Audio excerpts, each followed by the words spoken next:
Thank you for the invitation to talk about covalent protein painting for protein structure analysis and drug discovery in cancer.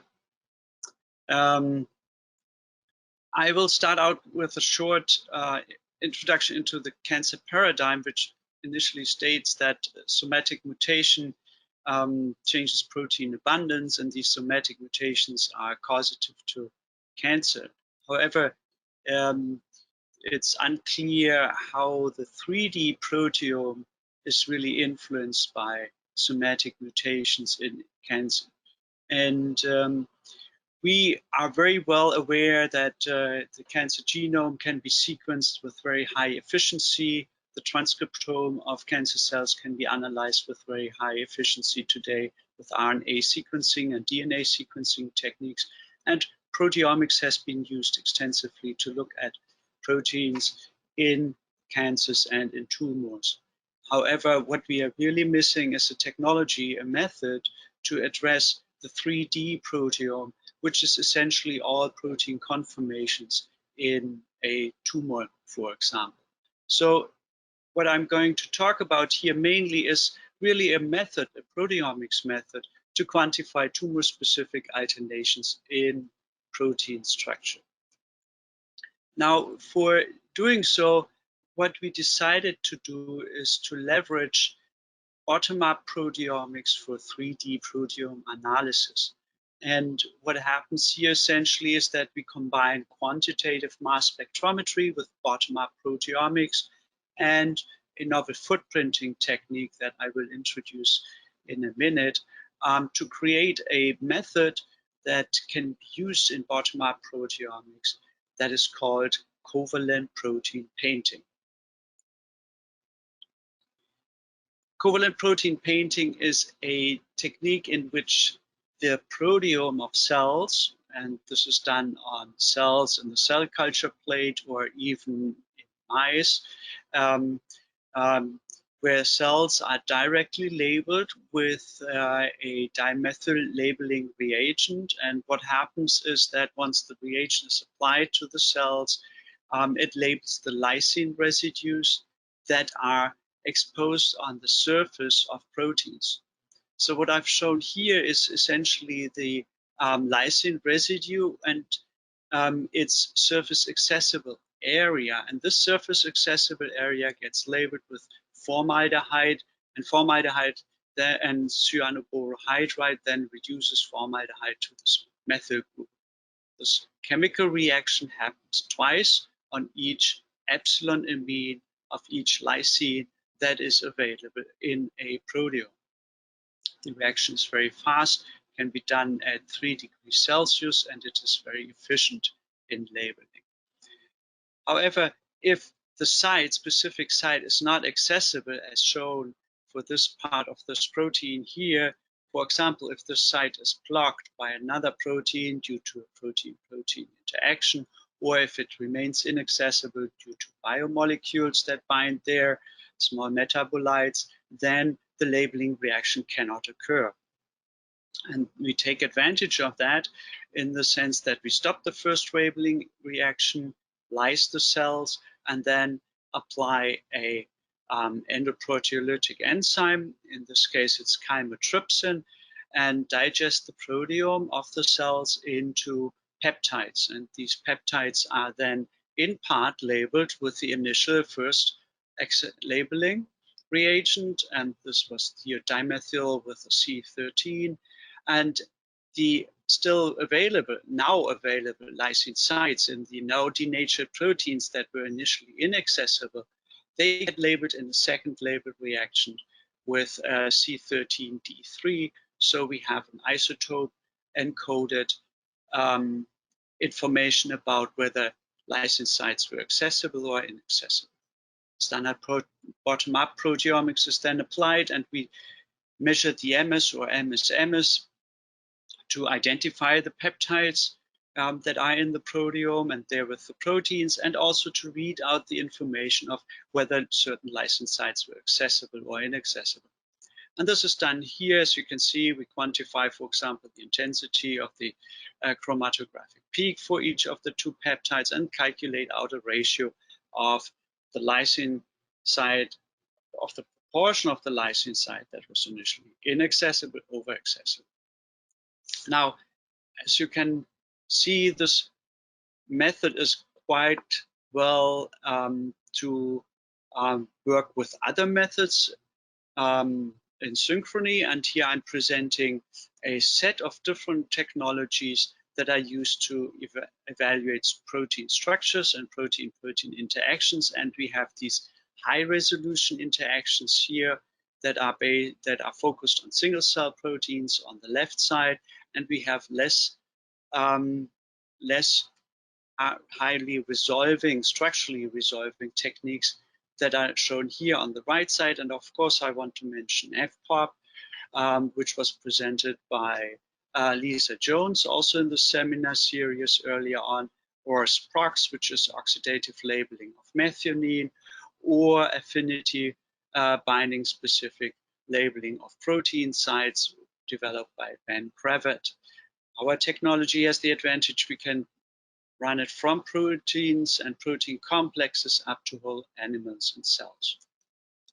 Now, with this technology, we went in and asked the following question: what happens if a single mutation alters the 3D proteome?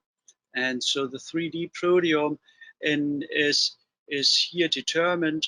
And what we did, in addition, we took this breast epithelial cell line, MCF10A, and introduced a single point mutation here at histidine 1047 and mutated it to arginine. And what happens is it turns this cell line into a tumorigenic cell line. And therefore, it's called the butterfly effect in cancer. A single base mutation can remodel the whole cell. And we asked, how does it remodel the 3D proteome? And to answer this question, we applied CPP to living MCF10A cells. And this is shown here on the right side. We compare here the amount of sites. These are all the sites we identified in a scatter plot, and you see it's almost 2,800 sites. And we compare the sites in their accessibility from completely accessible to completely inaccessible. And as you can see, there's here, this line indicates the unchanged accessibility of sites. And as you can see, most of the sites are more than 50% accessible in both cell lines, in the control cell line, MCF10A, and in the MCF10A H1047R cell line. Red dots indicate discovery, so these are lysine sites that we found changed upon mutation of PI3 kinase. I've quickly plotted here also the amount of proteins that are here. We look at roughly 250,000 lysine sites in the proteome, and here we quantified 8,000, and we suspect there are about 25,000 lysine sites in a single cell. So we cover roughly 1/3 of a single cell. What do these discoveries mean? This is shown then here on the next slide. First of all, they can be immediate trackable targets. So we have sites that change upon indication or upon indication of a certain mutation, and the change in molar surface accessibility can be significant, as shown here, for example, gain in access. Now, what is the meaning of these mutations? And I will of these changes in lysine site accessibility. And I will present two models, the actin filaments and the microtubules. And as you know, these are dynamic, protein structures in the cell that undergo a dynamic change but are stable overall. So they are in a homeostatic flux. And this is indicated here where gelsolene breaks F-actin filamentous actin elements and freeze the globular actin. And what we have observed here is that we found lysine sites that are altered in accessibility as indicated here. So we can determine how much actin is globular versus how much actin is most likely fibrillar version, and the same is true for microtubules. Now, what happens if we introduce the mutation, the single point mutation in the PI3 kinase? We see a change in the homeostatic flux of actin filaments and microtubules. And specifically, what we observe here is that gelsoline is removed and more actin is recruited to filamentous actin. On the other side, we observe that microtubule network seems to be broken down by 32%, in which the microtubule alpha version is freed up, and we also observe an increased chaperoning of microtubule molecules here. Where's the relevance to cancer? I think a very strong relevance is the observation that Taxol, a very early discovered anti-cancer drug, here directly interferes with this depolymerization of microtubules, and therefore nicely shows how our 3D proteomic approach can contribute to solve how cancer mutations drive the 3D proteome and therewith tumorigenesis. Now we've taken this a step further, and we've done the same assay now on 60 anti-cancer cell lines, and this is the NCI 60 anti-cancer cell line panel. And as you can see here, we covered in total with CPP 1,700, roughly 1,700 lysine sites that were nicely quantified, and we analyzed this network in detail. And so what I show here are cancer cell type specific differences. And on the first panel here to the left, you see all the cancer cell lines listed, all the 60 cancer cell lines, and they're compared one-to-one pairwise against each other. And as you can see, there are different lysine sites that are differently accessible between the different cancer cell lines, which is not surprising. They come from different tissues, and if you group them by tissue, and this is shown here, you find that, for example, prostate cancer is almost non-distinguishable from ovarian cancer or from non-small cell lung cancer. There are no specific 3D changes in the proteome that would differentiate these three tumors, for example. However, leukemia is nicely differentiated by several different lysine sites, due to the fact this is a non-solid tumor versus the other tumors that are in the panel are solid tumors. Also, you can find cell lines that are highly altered in their 3D proteome. I highlight here a melanoma cell line as well as a colon cancer cell line. Typically, these cell lines also have a high number of mutations.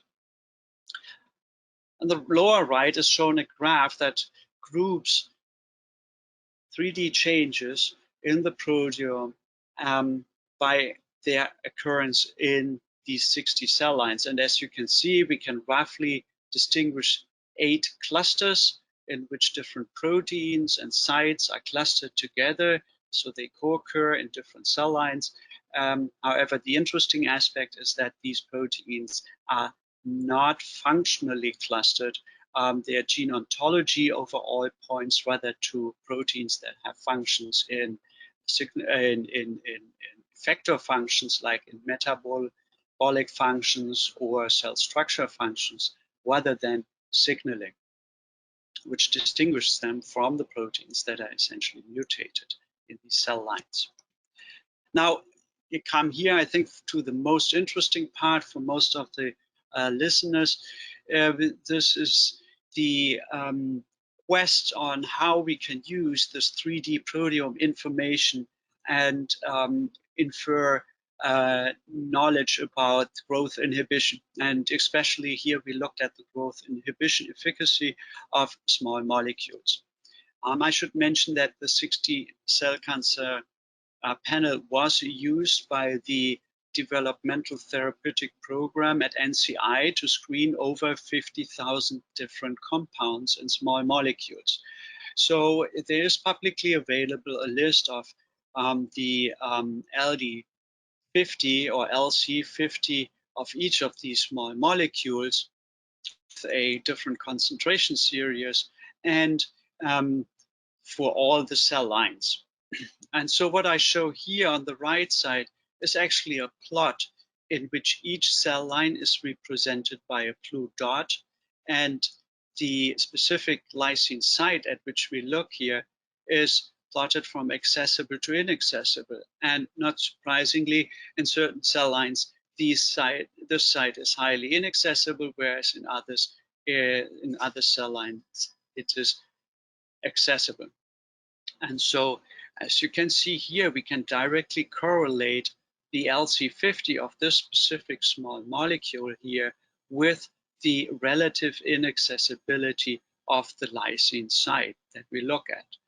In other words, if the lysine site is inaccessible, this drug has a low LC50, and if the lysine site is highly accessible, this drug has a high LC50. So killing the cells very fast.